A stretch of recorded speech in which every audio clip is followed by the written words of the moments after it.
Bonsoir et bienvenue au Stade Louis-Hon pour ce match en retard comptant pour la 9e journée du championnat de national où l'Étoile Football Club Fréjus-Saint-Raphaël reçoit l'équipe d'Orléans. Match très important pour les hommes de Jean-Marc Pilorget qui doivent impérativement se rassurer ce soir après 3 défaites consécutives et ainsi inverser la courbe des résultats négatifs. Alors question, les étoilistes ont-ils redressé la barre face à l'équipe d'Orléans? Réponse tout de suite dans ce grand format, filmé, réalisé et commenté par Sébastien Serrano. Et allez l'Étoile! Un match compliqué, c'est ce qui attendait l'Étoile Football Club Fréjus Saint-Raphaël ce soir à Louis-Hon. Face à Orléans, les étoilistes vont pourtant bien débuter avec un premier long ballon qui paraît anodin, mais Aurinel est là, il reprend de volée du pied gauche et ça passe juste à côté. Aurinel en confiance finalement, qui tente de lancer l'Étoile sur de bons rails, mais la réaction d'Orléans va être rapide avec ce premier coup franc bien frappé par Pépé. Le corner qui suit, encore un ballon dévié et finalement dégagé par Robinet dans les buts. Le corner suivant, lui aussi, est dangereux et cafouillé. Ça passe au-dessus en l'espace d'une minute. Orléans aurait pu marquer au moins 2 fois. La réaction étoiliste arrive d'un homme, encore une fois, Hakim Aurinel, qui frappe et qui est repris sur ce ballon. Orléans va tenter d'accélérer avec Barreto sur le côté droit. Il se met sur son pied droit, centre au point de pénalty pour la tête et le but. L'ouverture du score de Kevin Dupuis. Elle est finalement refusée. Qu'à cela ne tienne, Orléans va continuer d'accélérer avec un ballon dans la surface de réparation. Il est mal dégagé, puis finalement repris du pied gauche et c'est dedans. Ouverture du score de Jordi Declos. Jordi Declos qui ouvre la marque et Orléans continue sur sa lancée avec ce ballon en profondeur et cette faute. Penalty désigne l'arbitre de la rencontre. Pas énormément de discussion finalement des défenseurs étoilistes.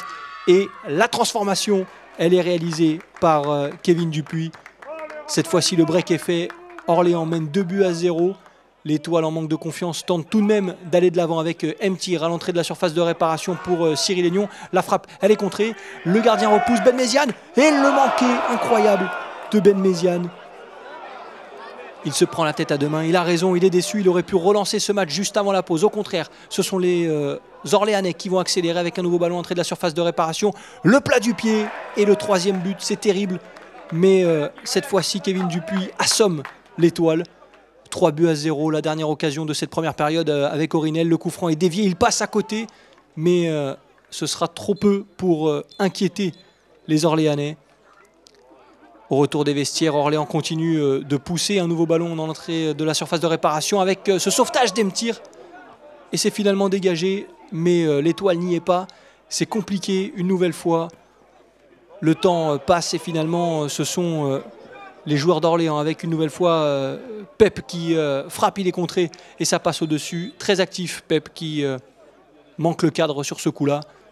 On le retrouve une nouvelle fois, c'est lui qui va servir Michael Barreto. Barreto qui va accélérer, il est poursuivi par Aignon. Aignon qui s'accroche et qui fait faute. Indiscutable pénalty sifflé par l'arbitre, c'est le 2e de la rencontre. Barreto prend le ballon, il sait qu'il veut tirer et c'est ce qu'il va faire. Avec ce plat du pied. Et cette fois-ci, c'est dedans. 4-0. La réaction de l'Étoile sur coup franc, elle aussi. 4-1. La réduction du score d'Aurinel. Le seul qui s'est montré dangereux ce soir, côté étoiliste. Attention à ne pas subir une nouvelle occasion avec cette frappe à côté. Ça aurait été très lourd pour l'Étoile qui finalement ne mérite pas grand-chose de plus sur cette rencontre. La dernière occasion, peut-être avec ce ballon côté droit avec Gendré qui se remet sur son pied gauche. La frappe de Gendré, trop timide pour trouver le cadre. C'est terminé, l'Étoile s'incline et passe une sale soirée.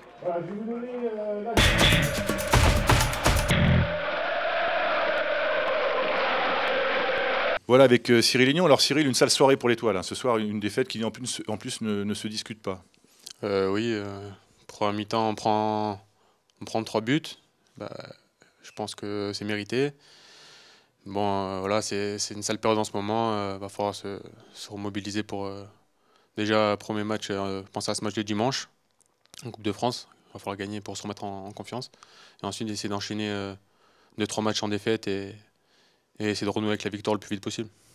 Alors qu'est-ce qui manque à cette équipe qui pourtant avait fait un beau début de saison?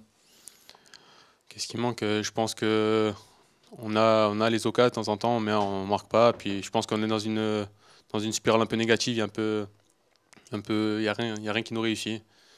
Voilà. Voilà, nous sommes avec Olivier Frappoli. Alors Olivier, c'est votre 3e victoire consécutive. Vous montez sur le podium. L'objectif est atteint ce soir. Oui, alors le classement, il est anecdotique parce qu'on est en début de saison. Il ne faut pas se focaliser là-dessus. Par contre, c'est notre première victoire à l'extérieur. On avait beaucoup joué à domicile et c'était important pour nous d'enchaîner pour surfer sur cette dynamique qui est intéressante.